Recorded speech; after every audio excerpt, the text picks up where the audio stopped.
Tonight, the latest on a suspected serial killings in Toronto's Village neighborhood and the intensifying multi-scene investigation throughout the GTA and southern Ontario. Forensics investigators and cadaver dogs scoured the property at a home on Mallory Crescent today in the city's Leaside neighborhood. Sources say this is just one of at least 5 properties being searched in connection to the Project Prism investigations, where a charge has been laid in 2 deaths. Police still keeping mum on this high-profile investigation. They haven't released any new information or any updates since Thursday. That's when we also learned there could be more victims. Good evening. We're in Toronto's Leaside community tonight, where we're learning more about the suspect, Bruce MacArthur, and his connection to this home here near Bayview and more. Have you ever seen Bruce MacArthur here? Yeah, many times. I've tried saying hi to him many times, and he never said anything back to me, so I just assumed that he was a quiet, sort of shy person, and I didn't think anything else of it.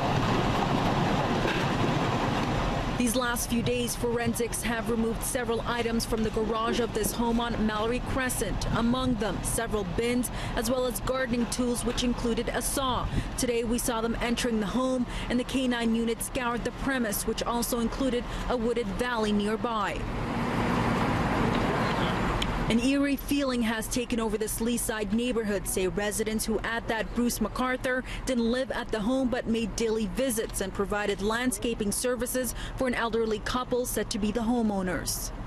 Most of the time he would pull his red van into the driveway and then take a bunch of stuff from the garage and put it into his car, and then vice versa, just swap it in. I think he was using this house as a storage. His landscaping business, he used to keep his stuff in there in the garage, and he had plants in the back, and he'd be here in the summer maybe 2-3 times a day getting stuff, picking up, dropping off, picking up. He also had access to the backyard, so I'd see him go in the backyard a lot, but I never saw anything out of the ordinary.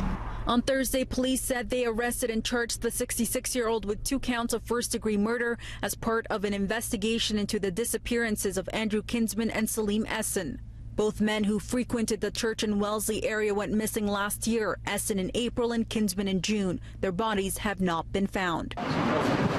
Their disappearances prompted concern from the LGBTQ community and put pressure on police to ramp up the search for the 2 men and 3 others who have been missing from the same area since 2010.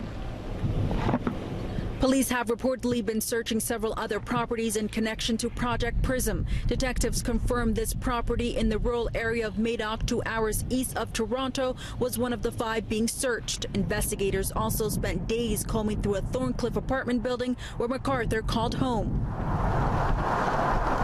This detached house in Scarborough, which sources say isn't owned by MacArthur, is also reportedly part of the searches. Toronto police wouldn't confirm what connections that house or the one in Leaside had to MacArthur or the investigation. Very bizarre, very shocking, very unsettling that all this potentially happened so close to home.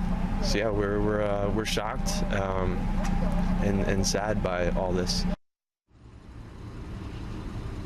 Now, 1 police cruiser remains here at the scene, a much different scene than in the previous nights, but there is police tape that's still closing off this scene. Meanwhile, MacArthur did make a brief court appearance on Friday. His next court appearance is scheduled for February 14th, where he is expected to appear via video line.